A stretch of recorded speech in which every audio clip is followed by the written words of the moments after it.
Take it.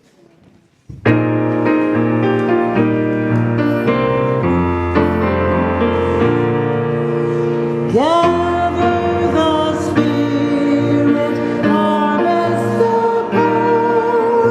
All separate fires will kindle one flame. Witness the mystery of His soul.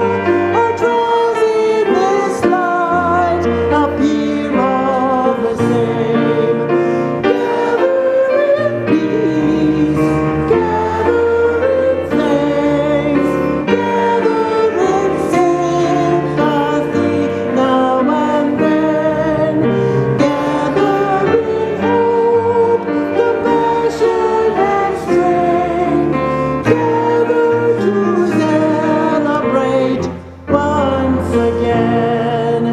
Gather the Spirit of heart and mind, seize for the soul in Our Lady's store, nurtured in love and conscience refined, with body and spirit united once more.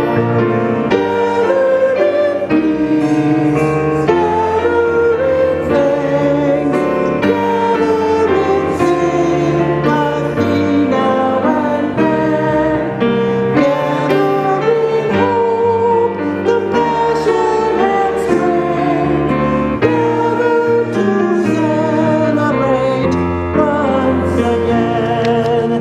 Gather the Spirit, knowing it all, drawn by the moon and fed by the sun, winter to spring and summer to fall, the chorus of love resounding as one. Gather in peace, gather in thanks, gather in sympathy now and then, gather in hope, passion and strength, gather to celebrate once again.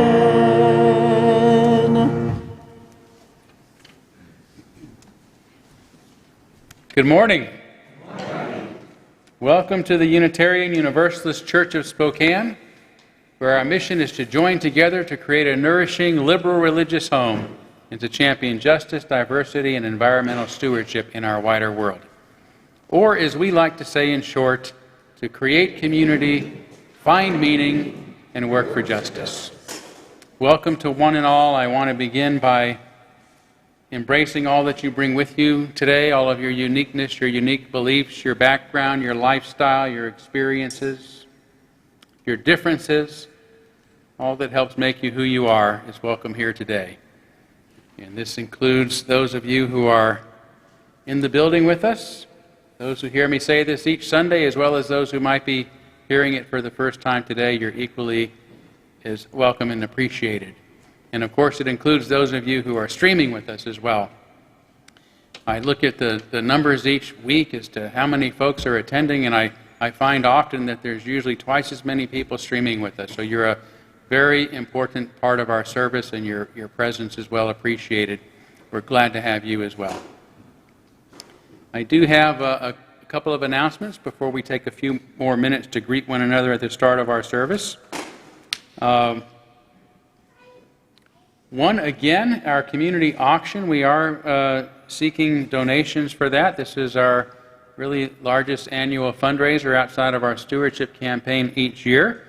And it is a time where we actually get to have a lot of fun with our fundraising, because it gives us an opportunity to enjoy the time and talents from one another by donating things like social events, travel logs, baked goods, vacation getaways,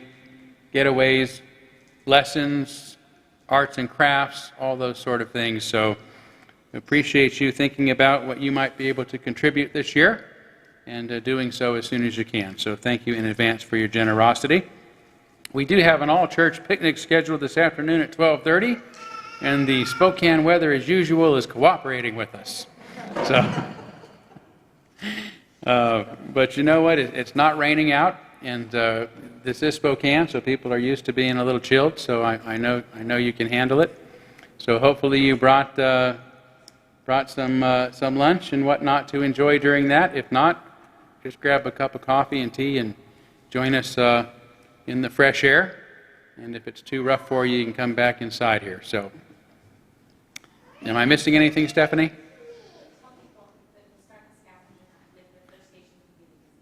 Okay, so we're going to start. There is going to be a scavenger hunt, self-paced, and it'll start at the gazebo, which you can't miss because it's right in the middle of the yard. So thank you for that. And right at about 12:30, providing I don't talk too long. Okay. Okay.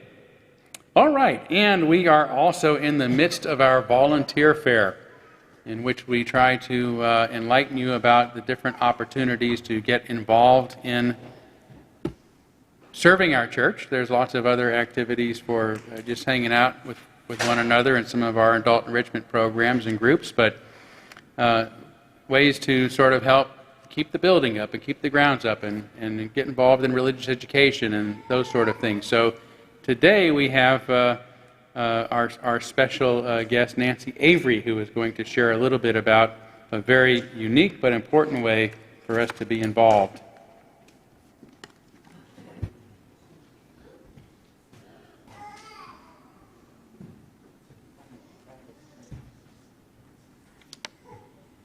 Yeah. So I am Nancy Avery, and I have been the Pride team leader here for, I think, since 2006. So feels like forever. The Pride team serves as a resource for lesbian, gay, bisexual, transgender, queer, and questioning people in the Spokane community, as well as allies here in the church. We worked to pass Referendum 74, marriage equality. That was one of our biggest successes, I think. And the other large event that we do every year, what we have done every year for the past 27 years until COVID hit, was the Rainbow Parade and Festival in the Park. Many members of this church have walked in that parade and volunteered in the family area, which was created in 2006 with face painting and arts and crafts for children and families. Our church opened its doors to welcome the Spokane Transgender Support Group years ago.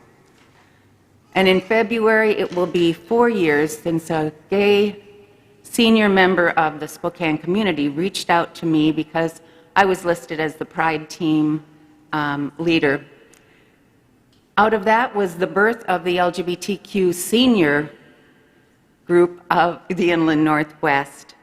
The group met here twice a month until COVID hit, and now we're able to use the church's Zoom account to check in with members every Friday for an hour. Many have said that that has been a saving grace during the COVID isolation time. One other resource that is needed, an area that there isn't a resource for, is for children who are gay, lesbian, transgender, queer, or questioning, or suffering from bullying here in the community. I heard about a 9-year-old boy who tried to commit suicide because he was gay. And there is no service for children that I have been able to find here in Spokane. So that's the next mission for the Pride team and for me. One of the big blessings of this congregation has been that whenever there was a need in the LGBTQ community, you were there. And for that, I thank you. I have a sign-up sheet in the back by my rainbow flag if you're interested in just offering to help out in any way, shape, or form. Okay? Thank you so much.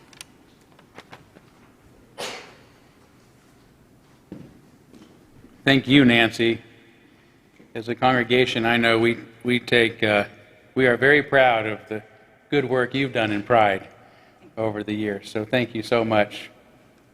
And if you are streaming with us and are not here to sign up in the back, just shoot us an email, and we'll get that to Nancy. Let us know of your interest. And let's take just a few more moments to greet one another. There's a good crowd here today, and it's always nice to say hi to those that we've missed seeing for a while, and also to make some new friends. So if you are joining us for the first time, please don't be too shy. We're glad that you're here.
Okay, thank you so much, and obviously there's going to be more time to visit with one another after our service, so I do hope you'll stay around for that.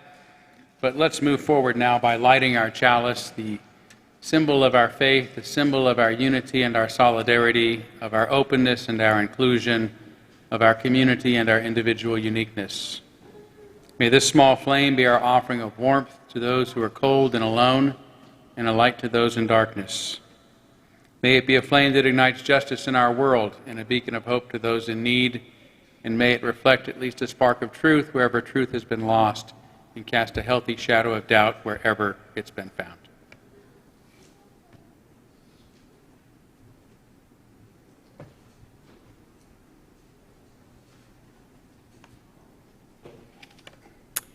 Our opening reflection is this poem by Hayden Carruth, entitled The Heron. Let me tell you, my dear, about the heron I saw by the edge of Dave Halflet's lovely little pond. A great blue heron, standing perfectly still where it had been studying Dave's rainbows and brookies beneath the surface. And I too stood perfectly still, as perfectly as I could, not 20 feet away, each of us contemplative and quiet. Communication occurred. I felt it. Not just simple wonder and apprehension, but curiosity and concern. It was evident. The great bird in its heraldic presence, so beautifully marked, so poised against the dark green water. I, in my raggedness, with my cigarette smoldering, my eyes squinting, my cap tilted back. Two invisibly beating hearts. Then the impetus lapsed. The heron nodded and flew away. I turned back into Dave's workshop and picked up a wrench. If goodness exists in the world, and it does. Then this moment was the paradigm of it, a recognition, a life in conjunction with a life. But why am I compelled to tell you about it? It was wordless. And why, over and over again, must I write this poem?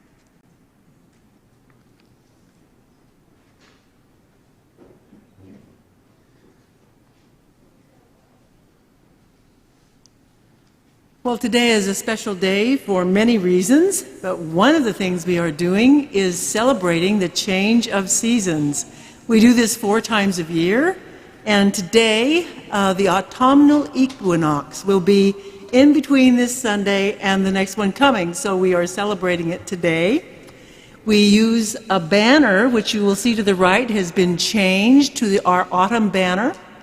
And we also use a little song called Chant for the Seasons. We will use the autumn verse only.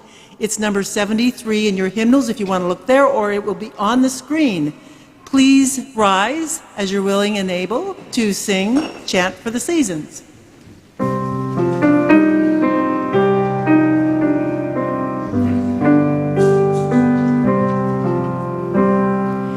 Summertime has turned the star wheel, autumn is upon us. Summertime has turned the star wheel, autumn is upon us. Sweet the angling sun, sweet upon the air, the smell of blue mist rising. Summertime has turned the star wheel, autumn is upon us. Glorious the trees, glorious the sight of rust leaves falling, falling. Summertime has turned the star wheel, autumn is upon us.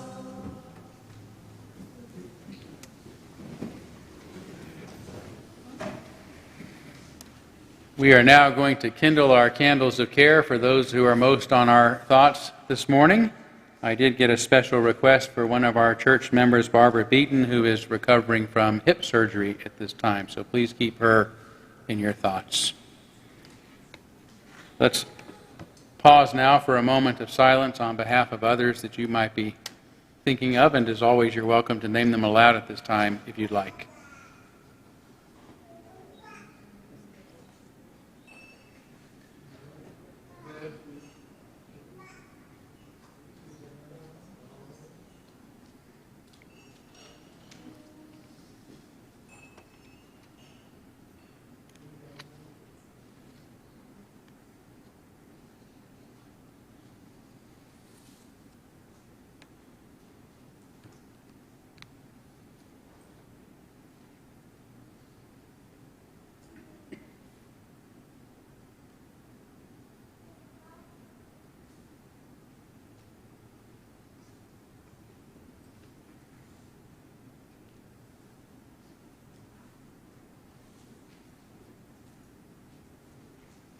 Those named aloud and those embraced in our silence, and all those who are suffering in our world at this hour, we hold in our community with compassion. And we do have a special collection this month on behalf of Transitions, and for that we're very fortunate to have one of our members who is very involved, Susan Tyler Babker, to come and tell us just a little bit more about this wonderful opportunity to contribute to. Good morning. The Social Justice Coordinating Council, as you know, once a month picks an organization for our special collection, and this month it's Transitions. Some of you may have heard the executive director, Edie Reisauer, last week, I think, in the pulpit, and many of you in this congregation are very involved in donating, keeping an eye out for what's happening, helping with some work crews in many of our programs, or even purchasing meals at New Leaf for catering and events. So we thank you for all of that. And In case you don't know, Transitions is a local nonprofit in town. We have 6 programs. One is the New Leaf Bakery Cafe, which is their kitchen, training kitchen, is just down the street from the church. I might be pointing the wrong way, sorry. Downtown is the Women's Hearth, the drop-in center for women, where I work. And we also have Transitional Living Center, Homeyard Cottages, Educare, and Miriam's House. And those programs are either permanent supportive housing or transitional housing. So if you feel this ministry calls to you in helping support women in this community find their way and find basically justice, growth and wholeness, community, and respect, we gratefully receive this morning's offering. Thank you.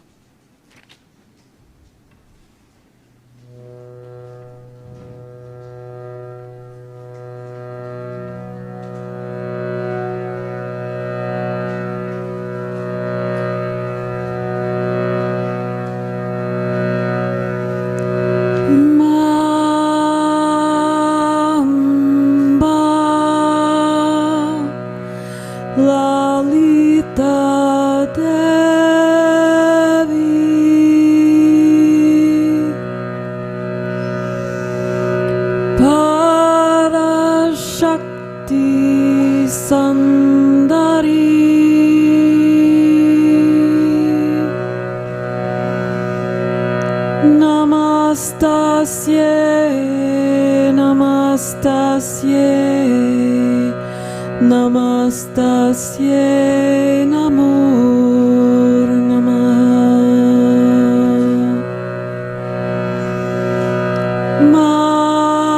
Mamba Lalita Devi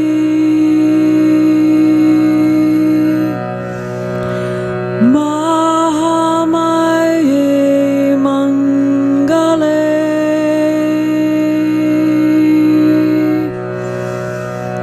Namastasye, Namastasye, Namastasye, Namo Namah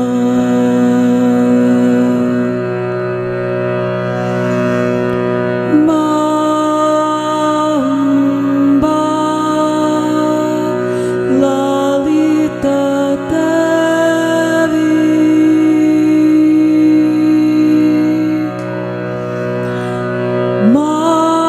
Mahakali Bhairavi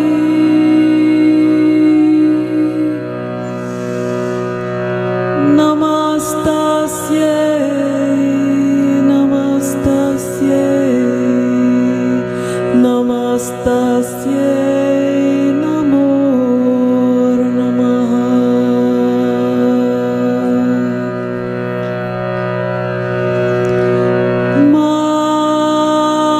Mamba Lalita Devi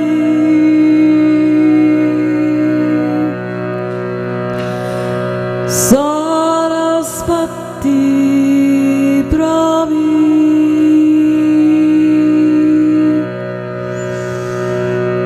Namastasye, Namastasye, Namastasye, Namo Namah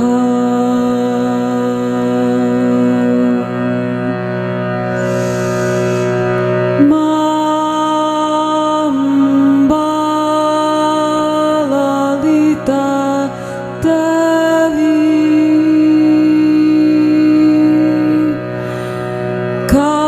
Kamala Kyatyayani Namastasye, Namastasye, Namastasye, Namo Namah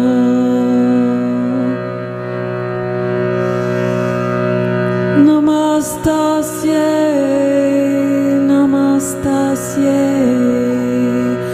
Namastasye, Namo Namah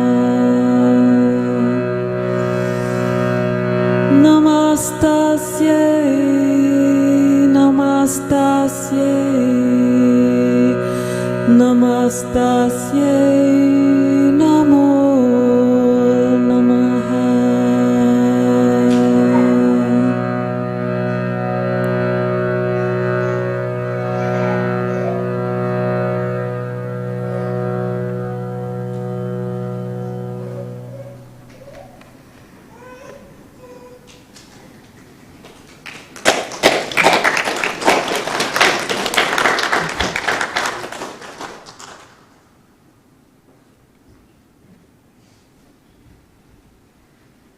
Thank you so much. I'm going to shift the tone a little bit with our Time for All Ages now. And this morning we have a participatory music experience that Deb and the fabulous choir members here have prepared this morning. So, Deb, I'll let you explain how we're going to go about that this morning.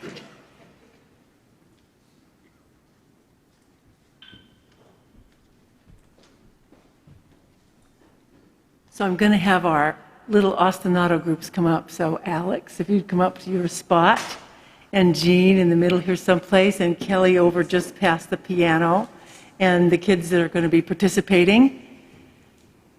So this is actually not a singing choir because we're still a little bit scared to sing, even with masks on, given the Delta variant that's out there. So this is a speaking choir and a rhythm choir.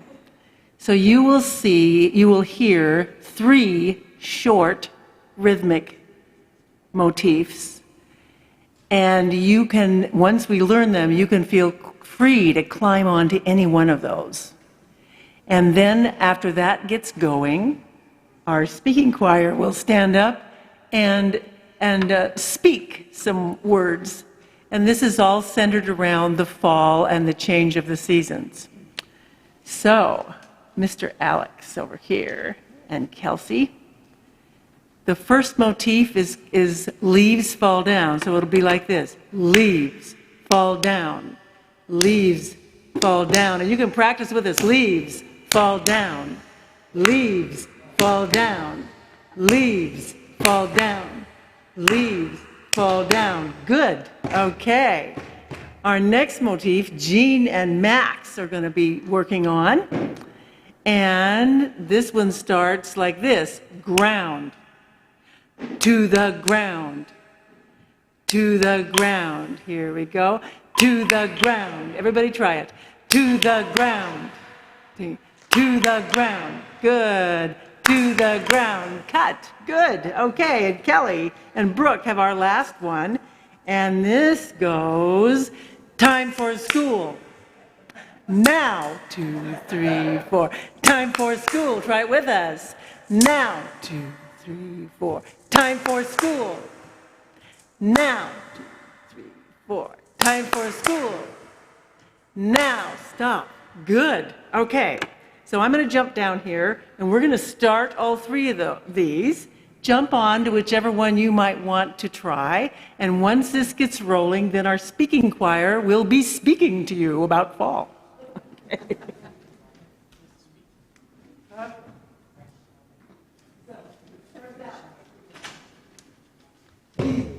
Fall down. Please fall down. Please fall down. Please fall down. Ground. To the ground. To the ground. To the ground. Time for school.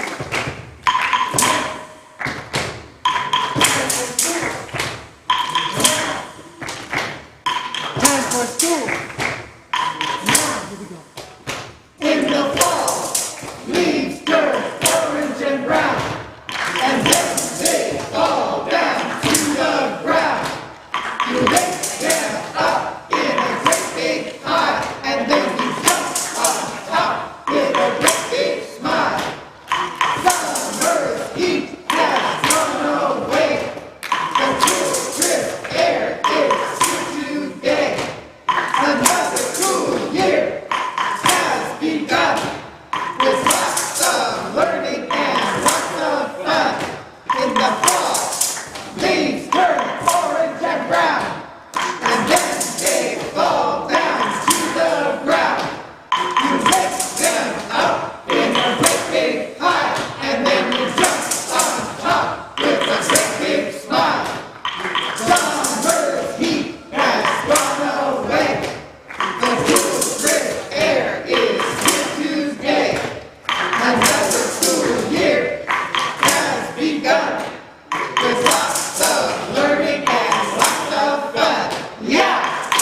And we'll now sing our kids out.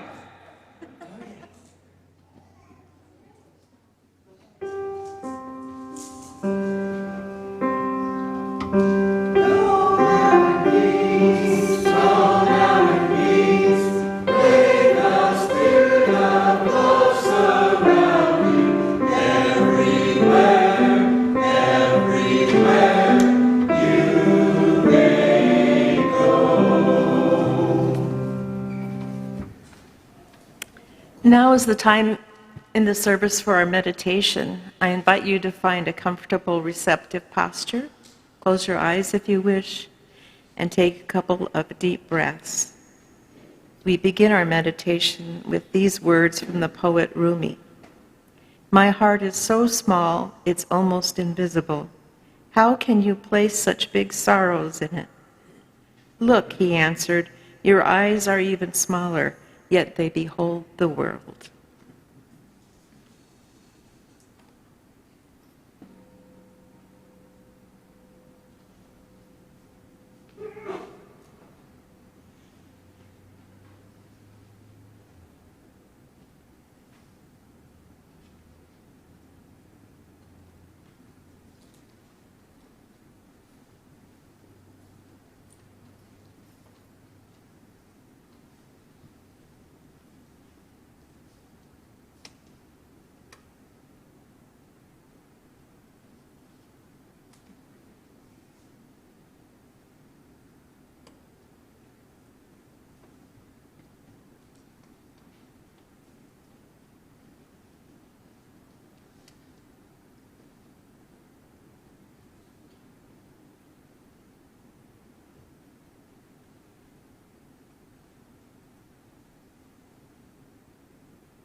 For our reading, if you'll turn with me to number 589 in the back of your gray hymnal, number 589.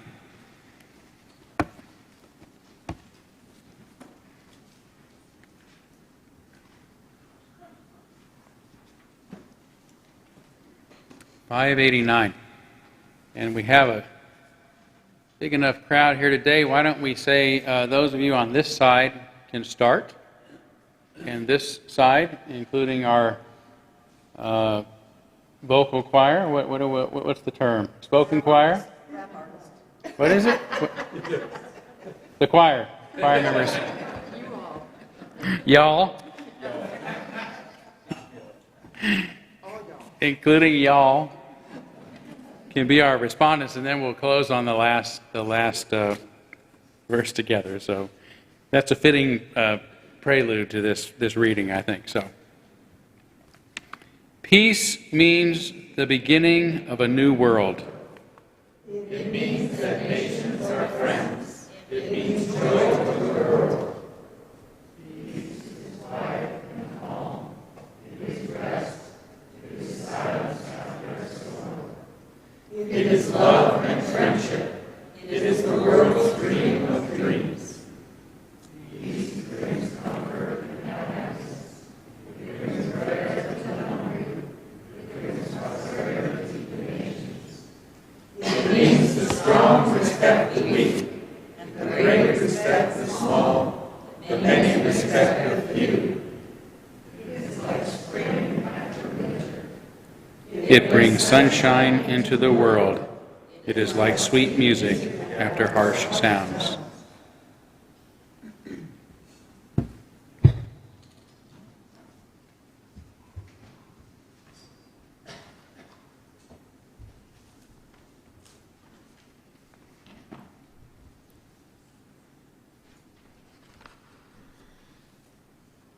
This next song is called the Gayatri Mantra, and it's one of the traditional Vedic mantras, Vedic meaning knowledge, and its resonant frequency is unity in all creation, unity in all of nature. And the mantra itself translates in English as praise to the source of all things It is due to you that we attain true happiness on the planes of earth, astral, and causal. It is due to you, transcendent being, worshipped and adored. Ignite us with your all-pervading light.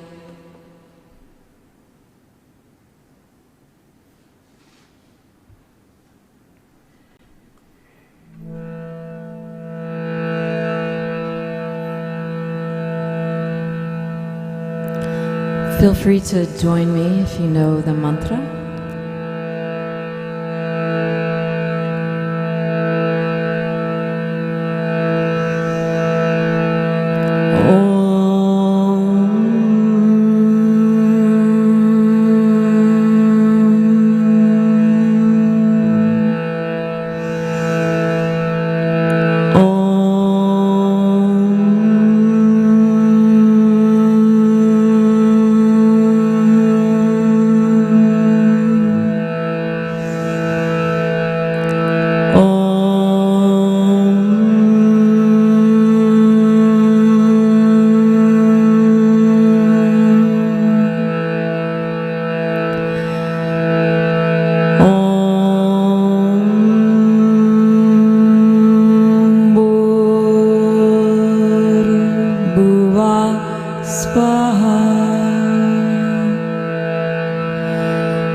Thank you. Susan Jane Hall, thank you so much for being here today and helping us experience the healing powers of sound.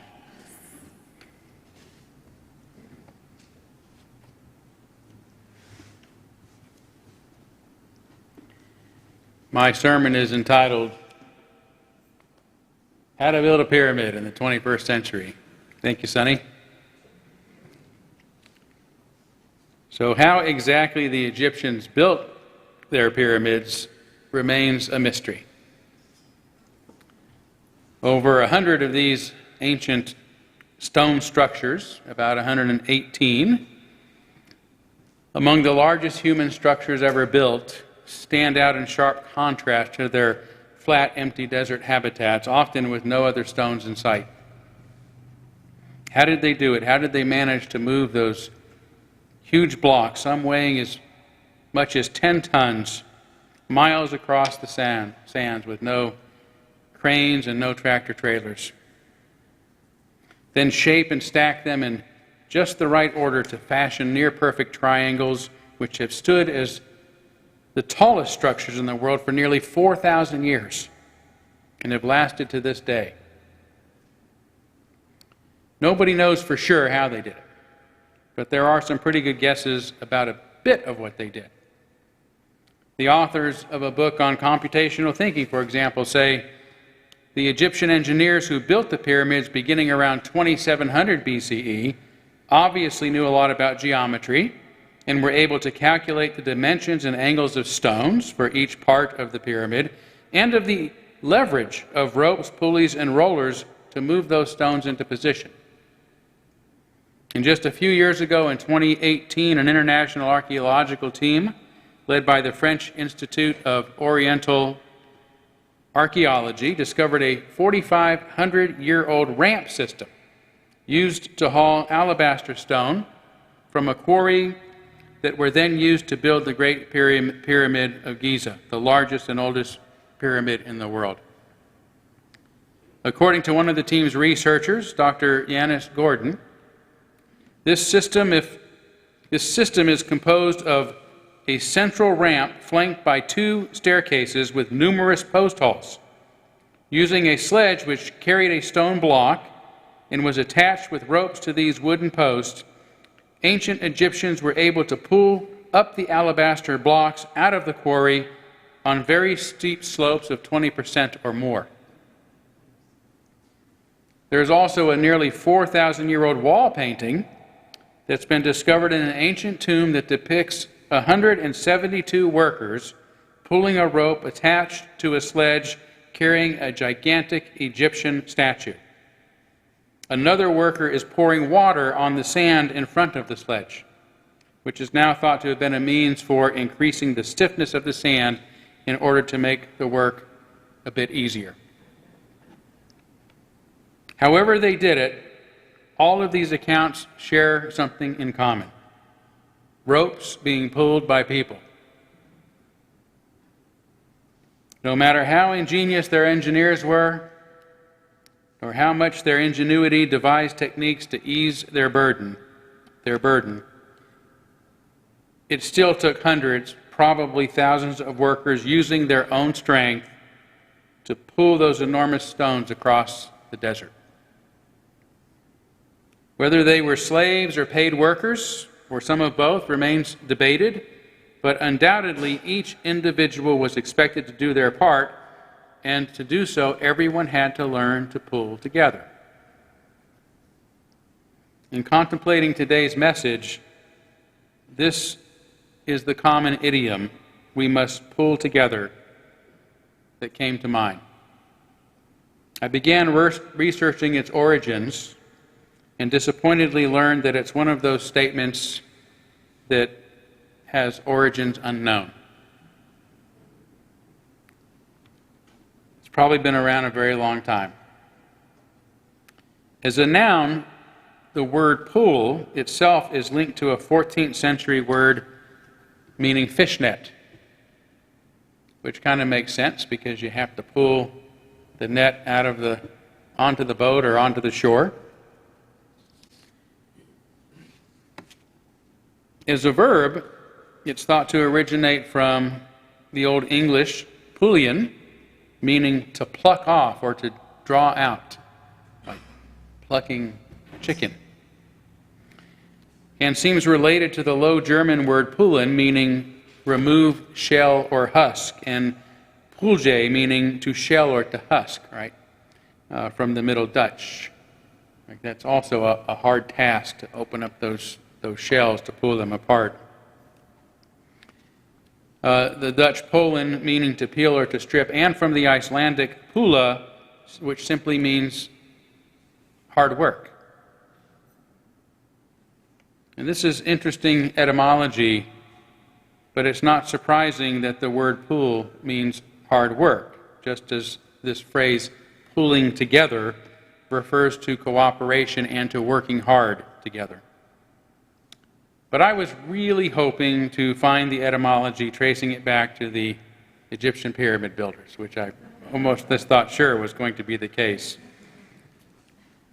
Because even though it's been 4 millennium since they built those pyramids, they really remain the poster children for what it means to pull together.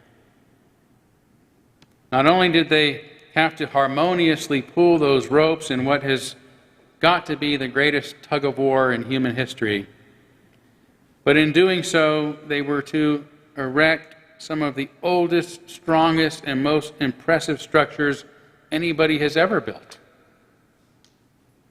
In other words, they prove what people, what a society, what humanity and the world can accomplish when we do pull together. In fact, it may be the only way to accomplish great things. A lot has changed since they built those pyramids. Humans have become a lot more numerous. And as a result, human societies have increasingly become more dense and drawn closer together, with far fewer different societies, or distinct societies, I should say, than ever before in history. Yet coming together is different than pulling together.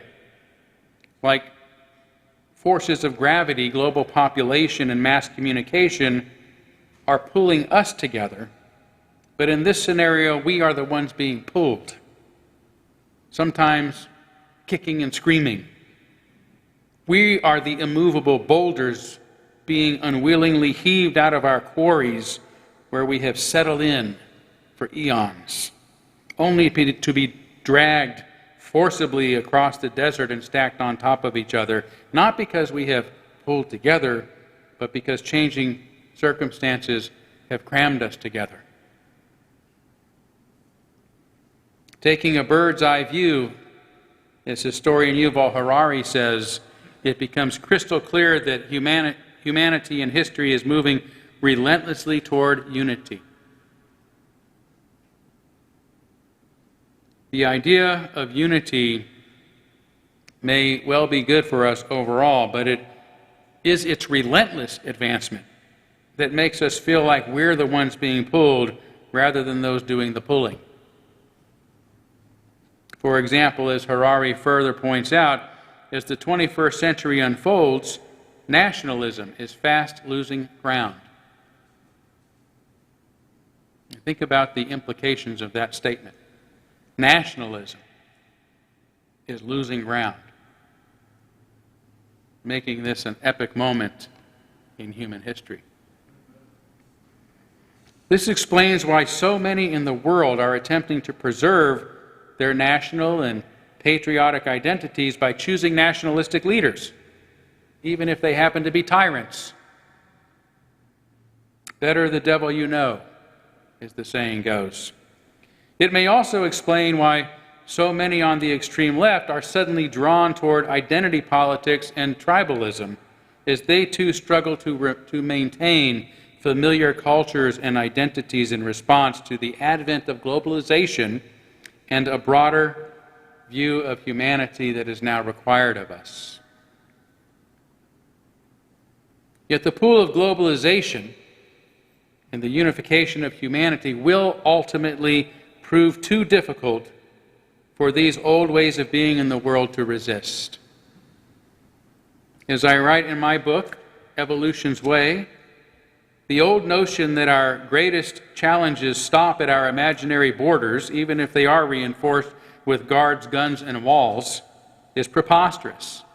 In our era of global economics, global employment, boy, if I could get the word global out, global business, global communications, as well as global poverty, global inequality, global warming, and global pandemics. We can't keep these things away from each other. Likewise, in One World, The Ethics of Globalization, moral philosopher Peter Singer says, until recently, such thoughts have been the dreams of idealists, devoid of practical impact on the hard realities of the world of the nation state. But now we are beginning to live in a global community. Today, as Harari succinctly explains, almost all humans share the same geopolitical system, the same economic system, the same legal system, and the same scientific system. All human beings on the planet.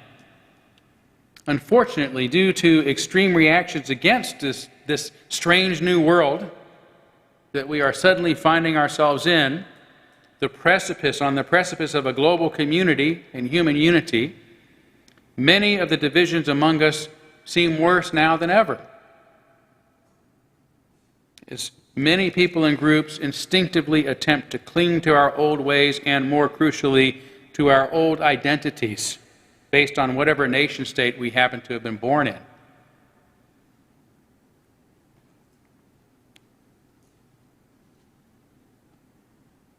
Which is odd, isn't it? To identify by the name we give to a certain ground rather than to the species that we share DNA with.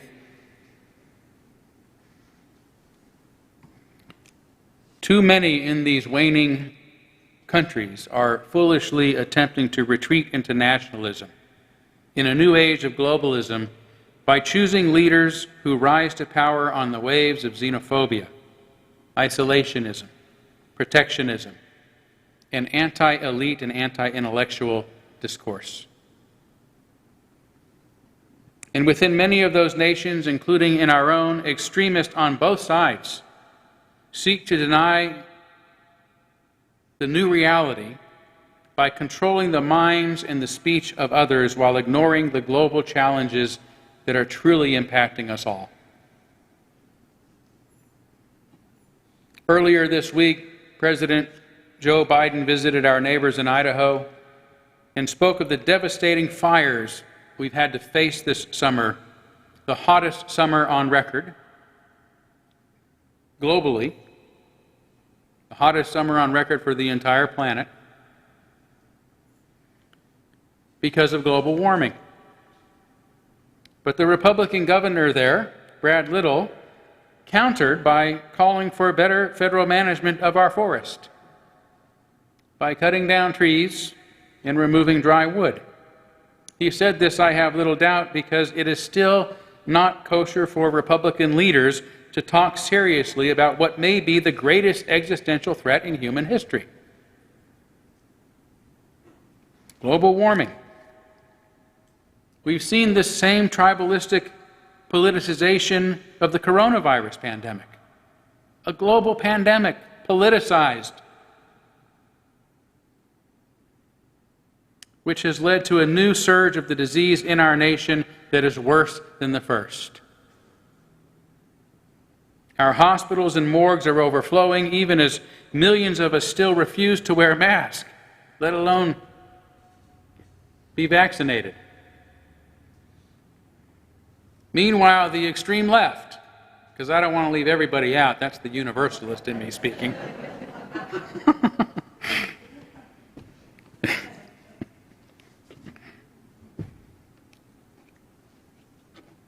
In case you haven't heard, I have a problem with the far left these days. The far left is focusing even more narrowly on a small-minded idea of identities by assigning our worth as individuals according to which quadrant we fit into on a simple one-page schematic that grades people based on, of all things, their race, gender, and sexuality. Intersectionalism, if you haven't heard of it. And in so doing, they may have flipped the paradigm to favor those who have historically been marginalized and oppressed, but their tactics are still based on racism, sexism, and their understanding of what sexuality ought to be. Worse, rather than actually making a difference by effectively addressing the injustices in our nation, they are neurotically obsessed with controlling minds by restricting what words we can and cannot use. That's the end of it, the gist of it. It is a cult of linguistic purification, enforced by what is becoming known as the cancel culture. Anyone who disagrees with them or uses words that they find offensive, or even if it is discovered that they use such words as children, shall be forced into social exile. In the end, the utopian vision of this mindset is to segregate our society into distinct tribes based upon those superficial characteristics that we have for centuries struggled to convince ourselves should not matter in a just world.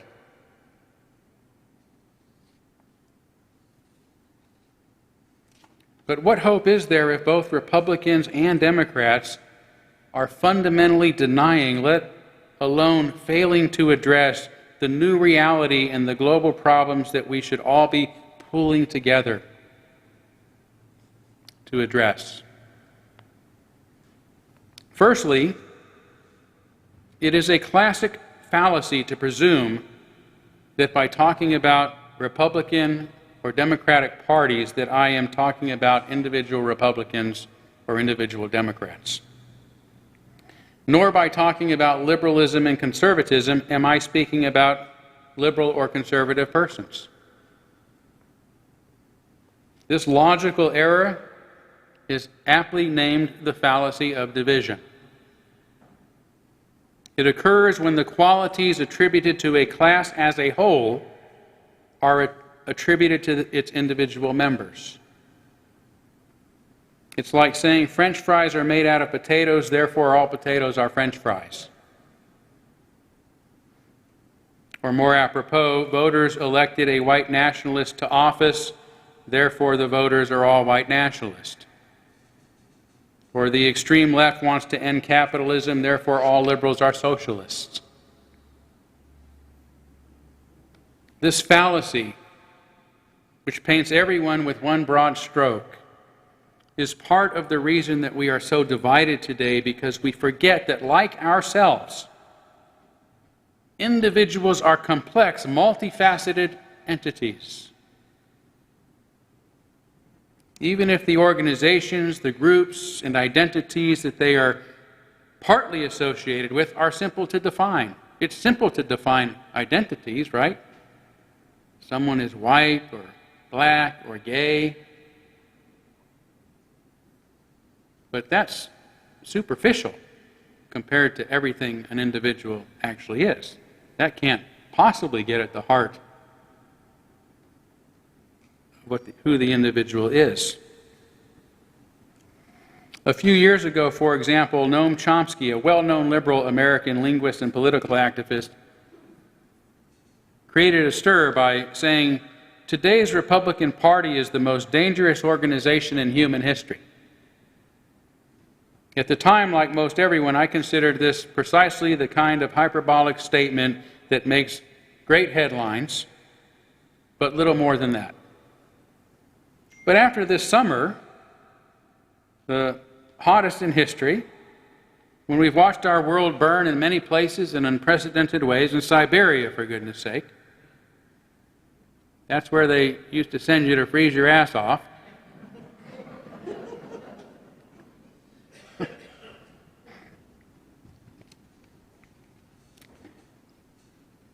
And a global pandemic unnecessarily surge again in our nation, largely because the Republican Party has officially denied the significance of both. I can't actually imagine an organization that has ever posed a greater existential threat to our species.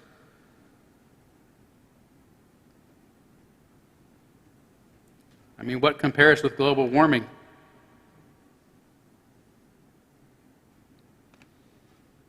And I know that's an audacious statement, but whether you agree with it or not, let's just say that it's true for a minute, for our thought experiment. If so, the statement says a great deal about the Republican Party as a group, but nothing about its individual members. Anyone that can be said, what am I trying to say here? Oh, any more. Put that up there. Any more than it can be said that anyone who votes for a Democrat is a socialist. And yet that's one of the memes out there, right? It's one of the associations. My guess is that the one thing that most voters do share in common is that we are all too often left with little choice but to vote for the lesser of two evils, based upon whom we think best represents our personal interest and the interest of our community. No doubt some voters are party purists, but many are not. Many who voted for Trump, for example, will quickly admit that they didn't agree with much that he said and don't like him as a person. But if you happen to live in America's Rust Belt, or its coal country, or its heartland, or its breadbasket, which have been economically devastated by the globalization of economy and increasingly by the advance of green technologies, responsible for killing the jobs in your community, causing your friends and children to leave town while you're stuck paying for a property that you cannot sell for a fraction of what it was once worth, you might be willing to settle, even if it means forgetting some of your other concerns, some of your other values, for somebody who at least promises to make things great again. Even if it's just another empty promise, at least someone is addressing your concerns and offering you a little hope. In the meantime, voters like me continue to vote for Democratic candidates, even though few of them ever inspire me. In fact, I disagree a lot with most of the individuals I've voted for in my life. But given my political and my social priorities, which include greater fairness and justice in our society and addressing global warming, I'm left with little other choice. Although I do believe that the government should tax and then generously spend its resources reinvesting in our communities and in human welfare, I consider myself a capitalist. And I'm afraid of any economic agenda that would attempt to artificially control the distribution of resources at the expense of our ideological and linguistic freedoms. I am a liberal not because I believe in socialism, but because I am devoted to freedom and reason and tolerance for every person in the world. I bring this fallacy of division up now because it is among the routine mistakes responsible for dividing so many of us. Republican and Democrat voters, conservatives and liberals have become like enemies in our society, rather than acting like neighbors who live in the same community and share as much in common as we are different. We may disagree about who to vote for, but why can't we still be friends? Likewise, the ideology of the extreme left is so divisive, it condemns us for inspiring each other if we have different racial or cultural identities. Classical music, they now say, is white supremacist music. But if you are white, you better not play jazz or the blues. And let's go back and condemn Elvis for playing rock and roll. Stay in your segregated, racialized, gendered, sexualized, preordained lane.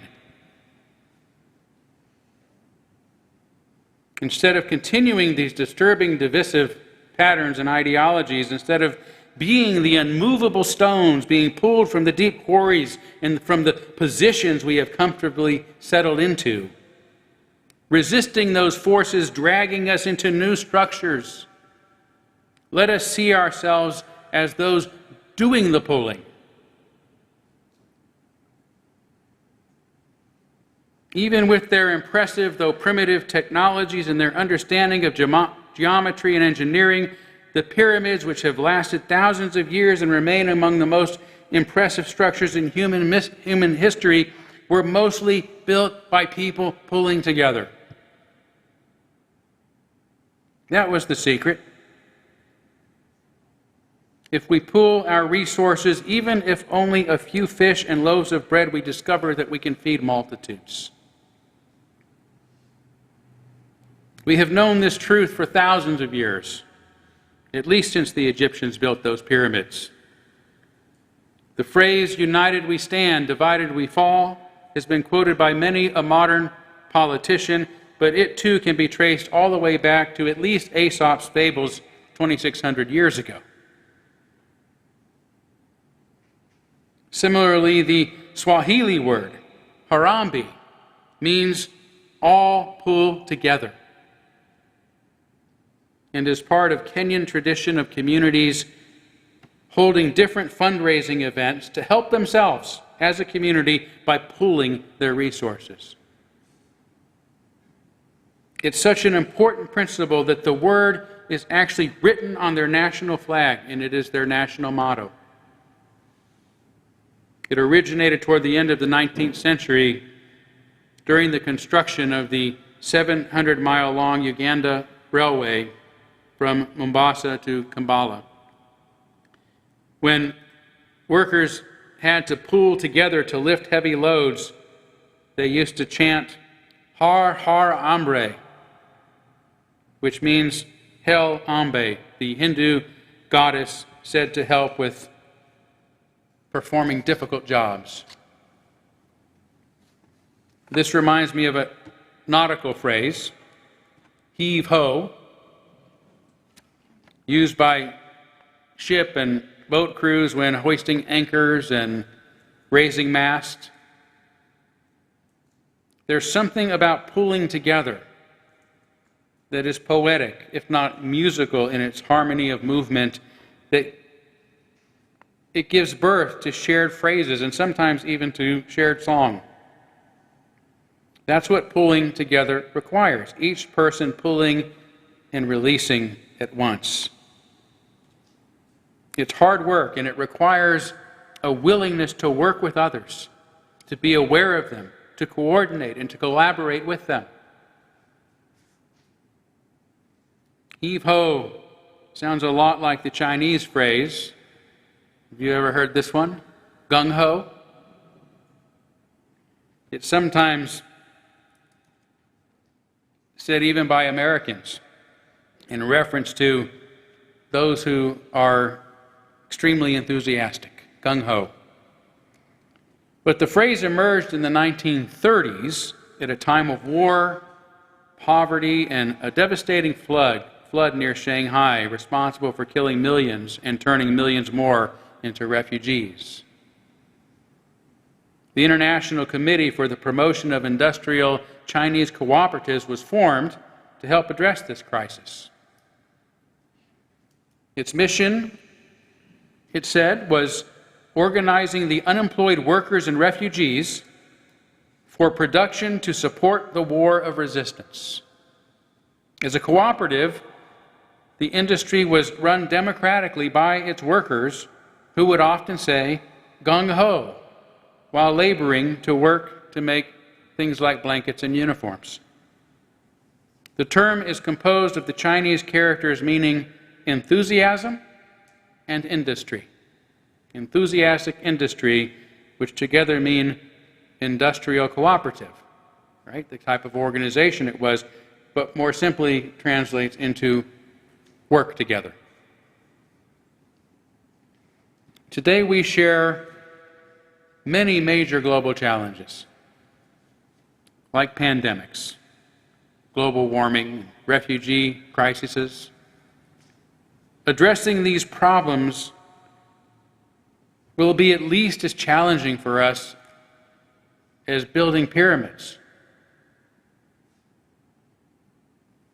But we can succeed so long as we remember the lesson of the Egyptians that has been repeated periodically throughout history, that united we stand, divided we fall.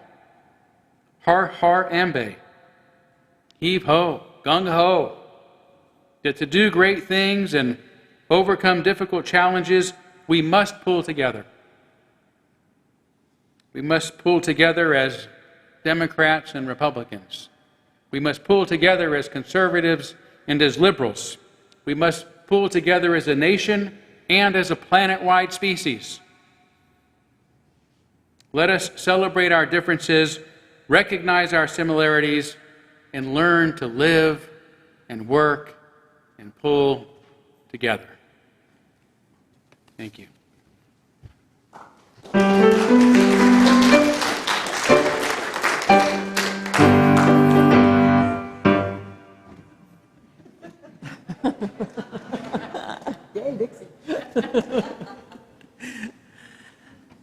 I'm going to ask you to stand to sing our final hymn. It's Let Freedom Span Both East and West.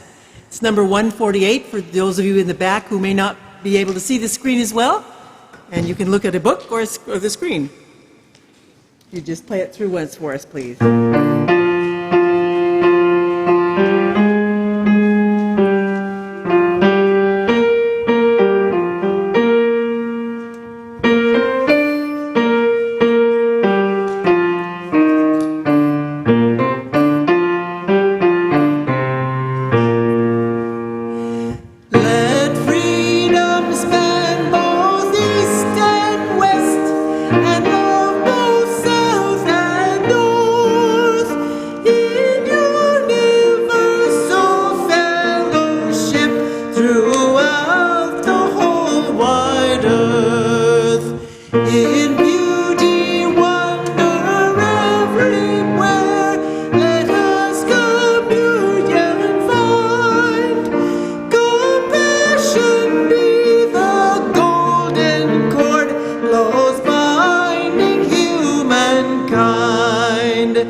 Our benediction comes from Joseph Campbell. Live from your own center. The divine lives within you. The separateness apparent in the world is secondary. Beyond the world of opposites is an unseen but experienced unity and identity in us all. Amen. Blessed be. Salam alaikum and shalom.